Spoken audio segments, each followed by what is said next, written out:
संतों के साथ 15 जून को माता कलीसिया संत मार्गरेट डी यूविल का पर्व मनाती है। कनाडा के वर्नेस में जन्मी मैरी मार्गरेट को अपनी विधवा मां की मदद करने के लिए 12 साल की उम्र में अपनी स्कूल की पढ़ाई को बीच में ही रोकना पड़ा। 8 साल बाद उसकी शादी फ्रांसवा डी यूविल से हो गई। उनके 6 बच्चे हुए, जिनमें से 4 की मृत्यु युवा अवस्था में ही हो गई। उसके पति ने जीवन भर जुआ खेला, प्रवासी अमेरिकियों को अवैध रूप से शराब बेची और उसके साथ उदासीनता से व्यवहार किया।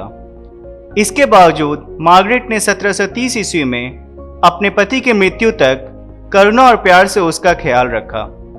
भले ही वह अपने 2 छोटे बच्चों की देखभाल कर रही थी और अपने पति के कर्ज को चुकाने के लिए एक दुकान चला रही थी, लेकिन फिर भी मार्गरेट ने उसी में गरीबों की मदद की।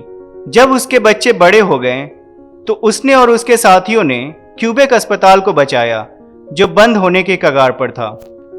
उन्होंने एक समुदाय बनाया और उसे मॉन्टेरियल की बहनों के संस्थान का नाम दिया।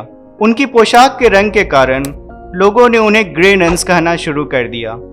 समय के साथ मॉन्टेरियल के गरीब लोगों के बीच एक कहावत शुरू हुई, ग्रे ननों के पास जाओ। उन्होंने कभी सेवा करने से इनकार नहीं किया।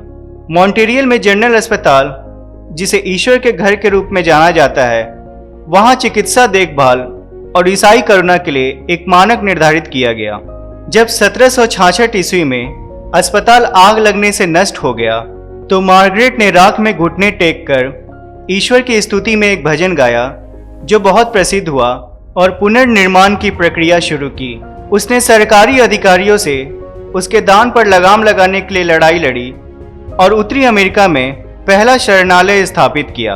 संत पापा जॉन 23वें ने 1959 ईस्वी में मैरी मार्गरेट को धन्य घोषित किया और उन्हें यूनिवर्सल चैरिटी की मां कहा।